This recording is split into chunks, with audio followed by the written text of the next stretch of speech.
सुशांत पारेख हमारे सहयोगी हमारे साथ जुड़ गए हैं। सुशांत, आपने डॉक्टर से बातचीत की जिन्होंने सबसे पहले साध्वी प्रेमवाइसा को चेक किया था, और एक चीज बताइए कि पोस्टमार्टम रिपोर्ट कब तक आएगी, क्योंकि सारी चीजें उसी से साफ हो पाएंगी। कितना टाइम और बता रहे हैं कि पोस्टमार्टम रिपोर्ट कब आएगी?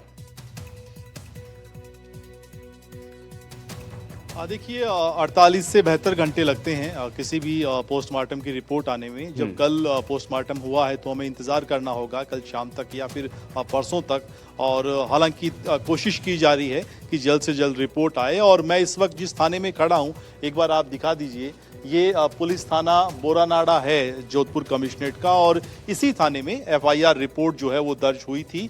और आश्रम चूंकि इसी इलाके में आता है और पुलिस अपनी तफ्तीश कर रही है, अलग अलग जो एंगल हैं उनको खंगालने की कोशिश की जा रही है। लेकिन एक बड़ा सवाल ये है कि जो देवी सिंह बावरी हैं, जिनके बारे में कहा गया कि वो 5 साल से बाइसा के साथ थे, उनका इलाज करने के लिए वो आते थे, और आखिरी जब वहाँ पर इंजेक्शन देने आए उसके बाद वो अचेत हुई। उनके परिवार के कुछ लोग हमारे साथ हैं, मैं उनके जो साले हैं उनसे एक बार आपकी बात करवाऊंगा।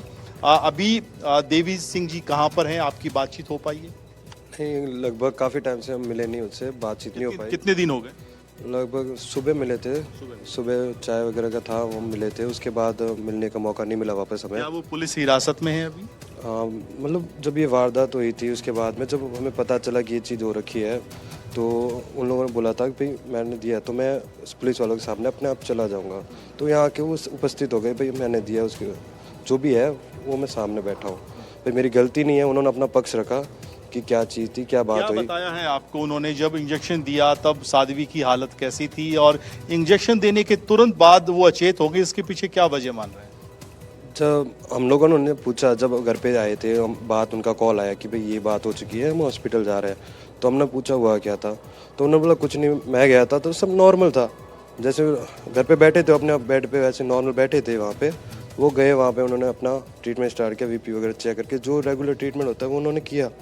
और वो एक बार गए हो तो पता हो, वो काफ़ी बार जा चुके हैं। उनके मतलब कोई दिक्कत होती है इंजेक्शन वगैरह का या लगाना तो उनके पास कॉल आता है, और वो गए, कॉल आया उनके पास सुबह 12 बजे कॉल आया। पहले वो अपनी ड्यूटी पे थे, तो उन्होंने कहा भाई मैं ड्यूटी पे हूँ तो मैं लेट आऊँगा। तो 3:30 के अप्रॉक्स वो घर पे आए। घर पे आने के बाद में 5 बजे उनके पास वापस कॉल आया कि आप आ गए क्या? तो उन्होंने बोला हाँ आ गया। तो उन्होंने बोला आप अभी तक लेके नहीं गए? कि नहीं आप आ जाओ।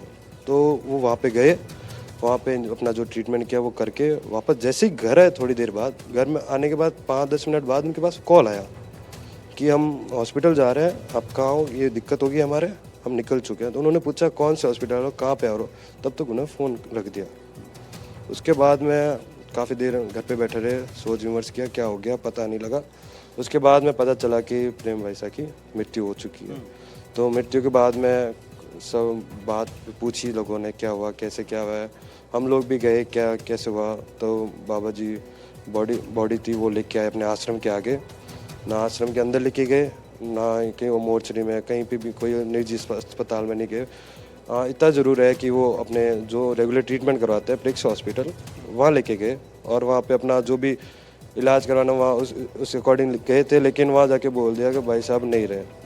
तो वहाँ से अपने आश्रम आए, हम भी वहाँ पे गए, देखा क्या चल रहा है क्या नहीं। जो सवाल उठ रहे हैं इंजेक्शन लगने की वजह, हालांकि जांच का विषय है, पोस्टमार्टम रिपोर्ट आएगी उसके बाद पता चलेगा मौत की वजह क्या रही है, लेकिन सवाल उठ रहे हैं, आरोप लग रहे हैं। आपकी जो बातचीत हुई इसमें उन्होंने क्या कहा? सर आरोप तो यूँ है कि रिपोर्ट के बिना कुछ नहीं कह सकते। उन्होंने अपना ट्रीटमेंट जो रेगुलर ट्रीटमेंट होता है वो ट्रीटमेंट किया। उन्होंने जो परिस्थिति देखी, जो इंजेक्शन था वो नॉर्मल लगाया। कौन सा इंजेक्शन लगाया था, बताया कुछ? नॉर्मल तो वो डेक्सोनोल ऐसा कुछ बता रहे हैं जो उन्होंने लगाया था। केवल एक इंजेक्शन दिया था उन्होंने? हाँ, उन्होंने इतना ही बताया कि वो इंजेक्शन मैंने लगाया था, नॉर्मल इंजेक्शन है, कोई दिक्कत नहीं है, जिसमें वो जो यूजेबल है, जिसमें वो पहले भी कोई उनकी दिक्कत हुई लगाया होगा तो पता नहीं। तो उन्होंने कहा वो यूजेबल है, उनकी सांस की दिक्कत होती रहती है। तो उस अकॉर्डिंग हमने उससे बात की थी। लेकिन खबर ये आई थी कि पुलिस ने पूछताछ करके छोड़ दिया है, क्या फिर से हिरासत में ले लिया? नहीं, जब ये बात हुई थी तो हम रात को लगभग 1-1:30 बजे वो यहाँ पे आके उपस्थित हो गए थे। उसके बाद हाँ, मतलब पुलिस वालों को पता चल गया था, वो भी आ गए थे, उनके साथ यहाँ पे आ गए थे बोरनाडा पुलिस थाने में। यहाँ आने के बाद कंटिन्यूस यहीं पे है। 2 दिन यहीं पे हो गए हैं। आज सुबह से भी हम लोगों ने बातचीत की तो उन्होंने कहा नहीं, आप समाधि हो रही है, आप यहाँ में कोऑपरेट करो, हम कुछ नहीं है, हम आपसे पूछताछ करेंगे, सब कुछ होगा। तो हम सुबह से यहीं पे। अभी पुलिस कस्टडी में? हाँ, अभी पुलिस के आज वो मतलब उस दिन रात की 1 बजे से लेके आज रात के देख लो कितने बजे, उसके हिसाब से 7-8 बजे तक। ठीक है, हमारे साथ यहाँ पे राजपुरोहित समाज के भी कुछ लोग हैं जो इस मामले की सीबीआई जांच की मांग कर रहे हैं, नार्को टेस्ट की मांग कर रहे हैं। आप ये बताइए, इस पूरे मामले में आप लोग कल से यहाँ प्रदर्शन भी कर रहे थे, चूंकि बहुत गंभीर मामला है, जोधपुर की अस्मिता, यहाँ की पहचान से मामला जुड़ गया है और जिस तरीके से संदिग्ध परिस्थितियों में बाईसा की डेथ हुई है, आप लोग अब सीबीआई जांच की मांग कर रहे हैं? ऐसा सर्वप्रथम प्रेम बाईसा का जो ये निधन हुआ है, जिस स्थिति में निधन हुआ, उसका हमें बहुत बड़ा दुख है और वास्तव में ऐसी चीज़ें नहीं होनी चाहिए, वो भी साधु संत समाज के साथ में। और बस ऐसा हमारा निवेदन है कि सर्वप्रथम तो ये है, जो दोषी है वो ना बख्शा जाए और जो निर्दोष है वो ना फंसे, क्योंकि मैं हालांकि आरएलपी पार्टी से हूँ और हमारे आदरणीय हनुमान जी बेनीवाल साहब ने हमें यही सीखा है, जो निर्दोष है उसको कोई प्रॉब्लम ना हो और जो दोषी है उसको किसी को बख्शा नहीं जाए। हनुमान जी, हमारे आदरणीय हनुमान जी ने भी सुबह ही स्टेटमेंट दे दिया कि सीबीआई जांच की मांग होनी चाहिए। और वास्तव में ये बता रहा हूँ कि मैं, ये जो देवी सिंह बता रहे हैं जो इसमें, उनसे मैं खुद मिला अभी, ठीक है ना, तो मैंने उनसे सर्वप्रथम यही पूछा, भाई क्या आपसे कोई गलती हो गई क्या, अगर हो तो हमें बताइए आप। तो उन्होंने कहा नहीं भाई साहब, हमसे कोई गलती नहीं हुई, मैं पिछले 5 से 7 साल से इस परिवार के टच में हूँ, इस आश्रम से टच में हूँ, छोटी मोटी कोई भी प्रॉब्लम होती थी तो मुझे ये लोग बुलाते थे, मैं ट्रीटमेंट करता था। और जो इंजेक्शन ये दिया गया, ये इंजेक्शन काफ़ी बार उनको दे चुके हैं, जो ये एलर्जी की जो बता रहे हैं, कोई एलर्जी की उनको कोई प्रॉब्लम थी, तो उसमें भरोसे के आदमी थे, भरोसे के आदमी थे और ये सारी चीज़ें हो गई थी। और फिर उसके बाद में ये जो डेथ का जो घटनाक्रम घुमा है, उनके फादर पोस्टमार्टम के इनकार करना, बॉडी को वहाँ से आश्रम लेके आना, ये सब सारी चीज़ें हमने इनसे देवी सिंह से पूछा। देवी सिंह ने कहा हमें कि भाई साहब मुझसे कोई गलती नहीं, मुझे सिर्फ बलि का बकरा बनाया जा रहा है, ये घटनाक्रम इनके आश्रम के अंदर चल रहा है, आश्रम के अंदर कुछ लोग इसमें इन्वॉल्व है, ये बहुत बड़ा षड्यंत्र है। अगर पुलिस चाहे निष्पक्ष काम करे तो ये तो 24 घंटे के अंदर खुलासा हो जाएगा कि किसने किया, क्यों किया।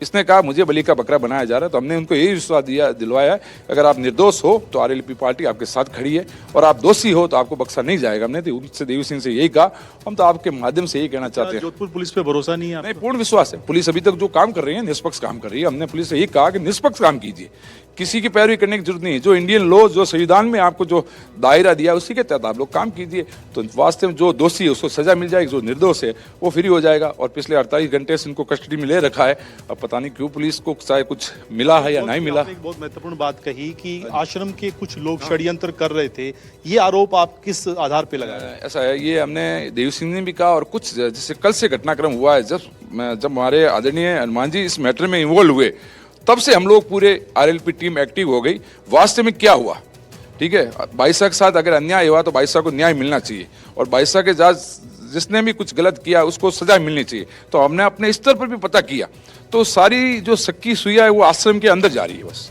और आश्रम के अंदर कुछ लोग मिले हुए, वो उन्होंने, हो सकता है कुछ भी इम्पॉसिबल नहीं है, हो सकता है इनके इंजेक्शन देने के बाद में कुछ और उसके शरीर में दिया गया हो या ऐसी कुछ चीज़ें की गई हो ताकि इस कंप्यूटर को बलि का बकरा बनाया जाए, कुछ भी हो सकता है, क्योंकि करोड़ों की प्रॉपर्टी है और विवादित मामला तो पहले भी चल ही रहा था बॉस।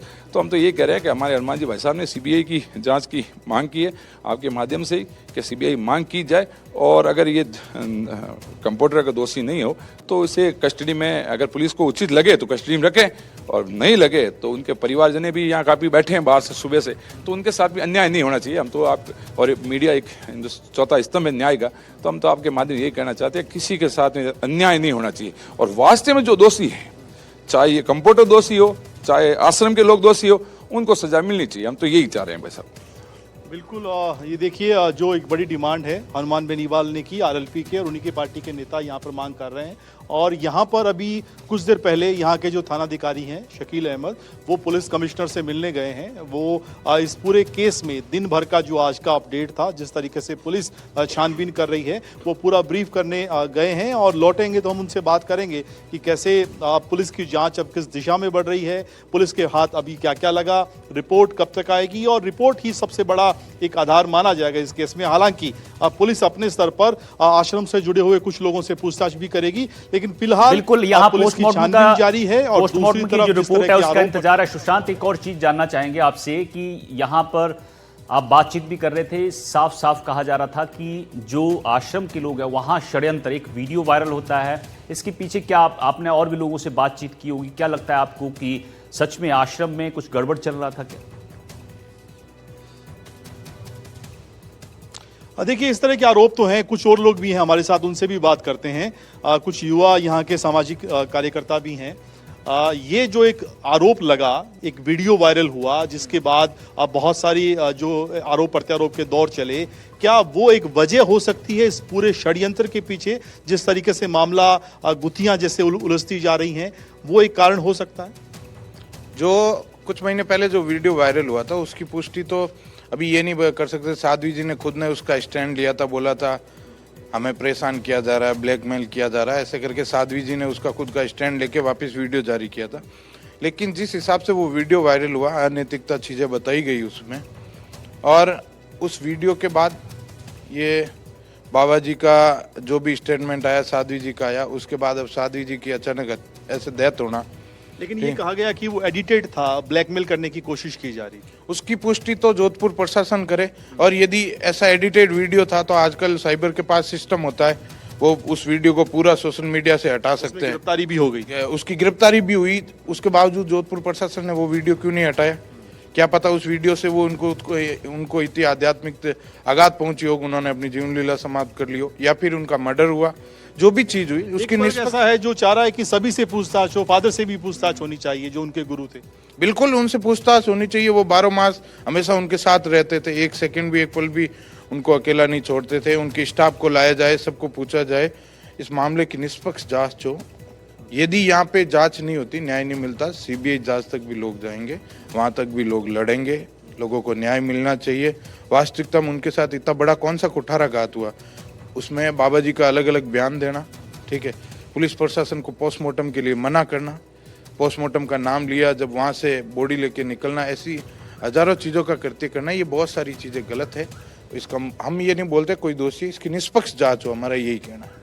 राजपुरोहित जी, आपने एक सवाल उठाया था कि प्रॉपर्टी एक इशू हो सकता है, क्या इस तरह का कोई इनपुट है आपके पास कि कोई प्रॉपर्टी हथियाने की साजिश रच रहा हो? ऐसा है, हमने काफ़ी चीज़ें हैं जो मीडिया और आपके सामने हम लोग खुल के नहीं कर सकते, क्योंकि किसके प्रूफ हैं, किसके प्रूफ नहीं हैं। हमने ऐसा है कि हमारा तो काम ये है कि न्याय कैसे हो, चाहे कोई भी परिवार हो, चाहे ये कंपाउंडर का परिवार हो या चाहे आश्रम के कोई परिवार के हो, तो मतलब न्याय मिलना चाहिए, दोषी कोई नहीं फंसना चाहिए। और ये तो पुलिस अगर अब ज़्यादा इसमें डिले क्यों करे, सिर्फ एक कंपाउंडर को कस्टडी में लिया है, आश्रम के कुछ लोगों को कस्टडी में लेना, और वो अपनी तरफ से जो पुलिस का तरीका है तो उसकी तरफ से अगर वो करे तो 24 घंटे खुलासा हो जाएगा, उसमें कोई दौरा ही नहीं। सारा प्रॉपर्टी का है या क्या मामला है क्या नहीं है, ये सारी चीज़ें क्लियर हो जाएगी। तो मुझे एक खुद को भी कि एक को कस्टडी में लिया, बाकी सारे तो हो सकता है सबूतों के साथ छेड़छाड़ी हो, कुछ भी हो, बाकी नेचुरली है कि ये मर्डर ऑफ पॉइंट व्यू आश्रम के अंदर है। सीसीटीवी कैमरे हटने, वहाँ से उन भाई साहब को अलग लेके जाना, फिर बॉडी को लेके आना घर पर, फिर पोस्टमार्टम नहीं करवाना, फ़ोन नहीं देना, फ़ोन भी ज़बरदस्ती पुलिस ने लिया है, पुलिस के साथ मिसबिहेव भी किया है उसके फादर ने। तो ये सारी चीज़ें, सारे पहलुओं की जांच होनी चाहिए। देवी बिल्कुल शंकर सुशांत, सारे बावरी पहलुओं से की जांच ये होनी कहा जा रहा है चाहिए कि और पूछताछ की जा रही है। पोस्टमार्टम रिपोर्ट का इंतजार है। बहुत बहुत शुक्रिया आपका इस जानकारी के लिए।